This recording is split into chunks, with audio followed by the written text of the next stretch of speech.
காசாவில் அவதியுறும் 100க்கும் அதிகமான குழந்தைகள். மேற்கத்தைய நாடுகளின் எதிர்ப்புக்கு மத்தியில் தொடரும் போர். எஸ்பி பாலசுப்ரமணியத்தின் பிறந்த நாள் நண்பர் இளையராஜா வெளியிட்டுள்ள உருக்கமான பதிவு. கடற்கரையில் குளிக்க சென்ற வெளிநாட்டு தம்பதியினருக்கு நேர்ந்த விபரீதம். கல்விசாரா ஊழியர்களின் போராட்டம் குறித்து கல்வி ராஜாங்க அமைச்சரின் உரையால் சர்ச்சை.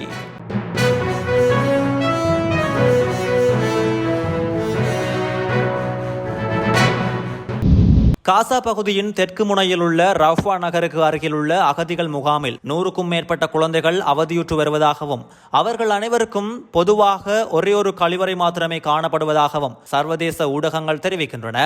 இஸ்ரேலிய தாக்குதல்களினால் இருப்பிடங்களை இழந்து ரஃபா நகரில் குவிந்த பாலஸ்தீன குடிமக்களுக்காக முன்வந்துள்ள ஒக்ஸ்பாம் அமைப்பு வழங்கிய தகவல்களின்படி சர்வதேச ஊடகங்கள் இதனை தெரிவித்துள்ளன.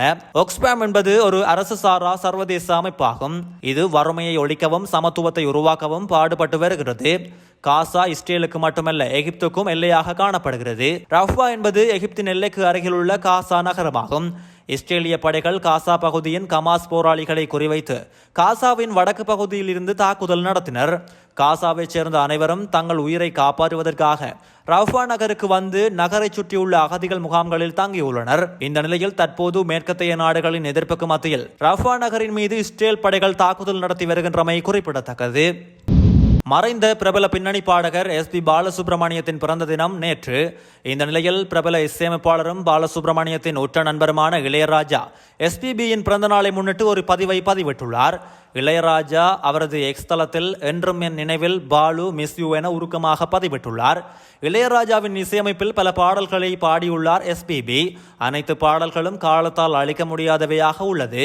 எஸ்பிபி அவர்கள் உயிரிழந்த போது அதனை தாங்கிக் கொள்ள முடியாத இளையராஜா தேம்பி அழுது அவரது ஆத்மசாந்திக்காக திருவண்ணாமலையில் மோட்ச விளக்கு ஏற்றியமையும் குறிப்பிடத்தக்கது. கிரிந்த கடற்கரையில் குளித்த இந்திய தம்பதிகள் நீரில் மூழ்கி உயிரிழந்துள்ளதாக செய்தி வெளியாகியுள்ளது. கடற்கரையில் பலத்த அலைகளால் இழுத்து செல்லப்பட்ட நிலையில் நீரில் மூழ்கிய இருவரும் மீட்கப்பட்டு வைத்தியசாலையில் அனுமதிக்கப்பட்ட பின்னர் உயிரிழந்துள்ளதாக போலீசார் தெரிவித்துள்ளனர். உயிரிழந்தவர்கள் இந்திய பிரஜைகளான 35 வயதுடைய ஆண் மற்றும் 33 வயதுடைய பெண் என அடையாளம் காணப்பட்டுள்ளனர். உயிரிழந்தவர்கள் திருமணமான தம்பதிகள் எனவும் அவர்களது குடும்பத்தினருடன் இலங்கைக்கு விஜயம் செய்திருந்த போது இந்த சம்பவம் இடம்பெற்றுள்ளதாகவும் ஆரம்பகட்ட விசாரணைகளிலிருந்து தெரிய வந்துள்ளது. நாடெங்கிலும் உள்ள அரச பல்கலைக்கழகங்களில் தொடர்ச்சியாக இடம்பெற்று வரும் போதனை சாரா ஊழியர்களின் போராட்டம் குறித்து கல்வி ராஜாங்க அமைச்சர் கலாநிதி சுரேன் ராகவன் நாடாளுமன்றத்தில் தெரிவித்த கருத்து பல்கலைக்கழக ஊழியர்களிடையே பெரும் விசனத்தை ஏற்படுத்தி இருக்கின்றது. 2016ஆம் ஆண்டிலிருந்து தமக்கு நியாயமாக கிடைக்க வேண்டிய இடர்கால கொடுப்பனவு மற்றும் சம்பள ஏற்றங்களை உறுதிப்படுத்த கோரி நாட்டில் உள்ள 17 பல்கலைக்கழகங்களிலும் பணியாற்றும் போதனை சாரா ஊழியர்கள் கடந்த மே மாதம் 2ஆம் தேதி முதல் தொடர்ச்சியான வேலைநிறுத்த போராட்டத்தில் ஈடுபட்டு வருகின்றனர். இதனால் பெரும்பாலான பல்கலைக்கழகங்கள் முடங்கி போயிருக்கின்றன.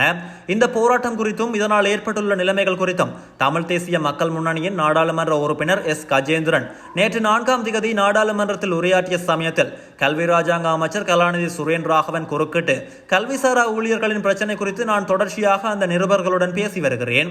போராட்டக்காரர்களுக்கு தீர்வை கொடுப்பதற்கு தயாராக இருக்கின்றோம். யாழ்ப்பாண பல்கலைக்கழக துணைவேந்தர் வெளிநாட்டில் நிற்கின்றார்.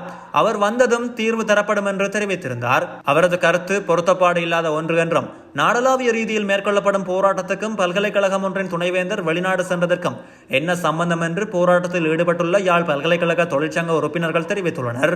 இதேவேளை போராட்டம் பற்றியோ அதன் தாற்பயங்கள் பற்றியோ அடிப்படை விடயத்தை கூட தெரியாதவர் போல நடந்து கொள்ளும் கல்வி ராஜாங்க அமைச்சரிடமிருந்து நியாயமான தீர்வை பெற்றுக் கொள்ளலாம் என்ற நம்பிக்கை தமக்கு துளி கூட இல்லை என்று கிழக்கு பல்கலைக்கழகத்தை சேர்ந்த ஊழியர் ஒருவர் குறிப்பிட்டுள்ளார்.